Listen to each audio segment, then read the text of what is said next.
What's going on? It's Steve Follis, 10 Count, here with Ricochet. How are you doing today? I'm doing great, doing great. I gotta say, are those upside down dinosaurs on your shirt? No, it's from an anime. It's like a curse mark. The guy gets like a curse mark and it takes like over half of his thing. Yeah, it's from an anime, Naruto. That doesn't sound good heading into a big match. He becomes more powerful. Oh, okay. Woohoo! Curse marks brings out like an inner power in him. Very good. Yeah. I just want to make sure we're not going into the biggest match of maybe your career, and here you are like, well, yeah, wearing a shirt that's cursed. No, it's supposed to bring out like an inner power within the person. It's just the guy who gave it to the character is like a bad guy, but the character that got it is supposed to be the protagonist's like best friend. Okay.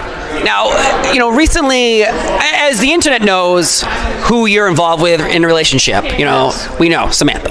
But yet, on TV, they never really mentioned it before. Yeah. And recently they have. And how do you feel about this? Because were you trying to keep your personal life separate? No, I don't think it was. I don't think it's a specific thing that we're trying to do. I just think she's the announcer, she's doing her job, and I'm here to do my job, and that's win, and that's go out there and perform. Yeah. I mean, they had little things. We had a, was it a Christmas street fight?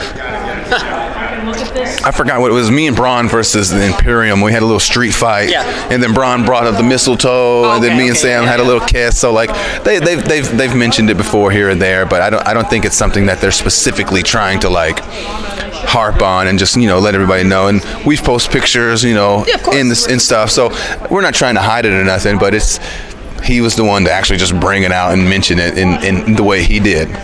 Right, because, you know, in the past you'd see someone who you knew was married in real life, the real life, and then you'd see a storyline where suddenly this wrestler is supposed to be in love with this other woman wrestler, and you're like, well, I personally know that they're married, that someone else is married, but on TV you're seeing something different. So obviously being presented this storyline to you involving, you know, the missus, I would think you could either love it or hate it.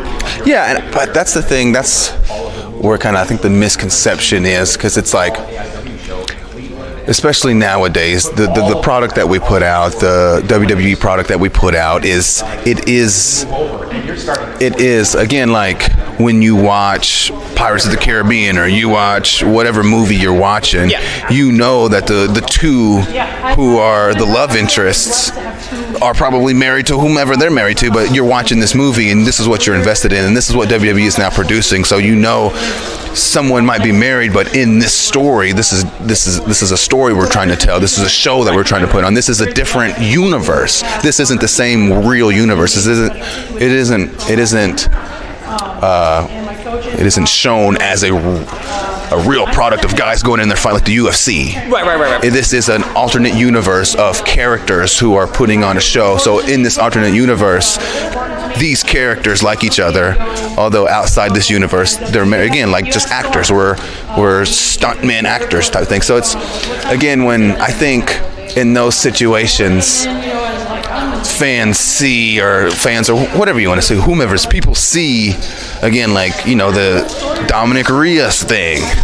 We all know that they have significant others, but like that doesn't matter. That doesn't matter because they're in a story, in this movie, in this TV show, in this universe.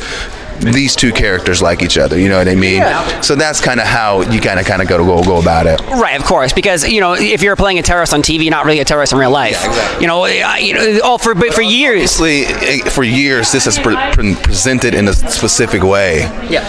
But now the landscape is changing, the market's changing, the world is changing, everything is changing. So we're trying to make it into productions. Obviously, look at just the SummerSlam promotion in general, whether it's the commercials or it's the videos that they're making. We're trying to make it as big as, so it is like an entertainment company. You know what I mean? It is an entertainment company. Of course, because I know for, you know, go back to even like, you know, Matt Hardy, you know, Edge and Lita, you know, we as the internet knew, but the real world didn't know what was going on. And then when that story spills out, suddenly they're putting reality into storylines, but now reality is the storyline, it feels like. And so like you have to pull from real situations and you pull from reality, absolutely.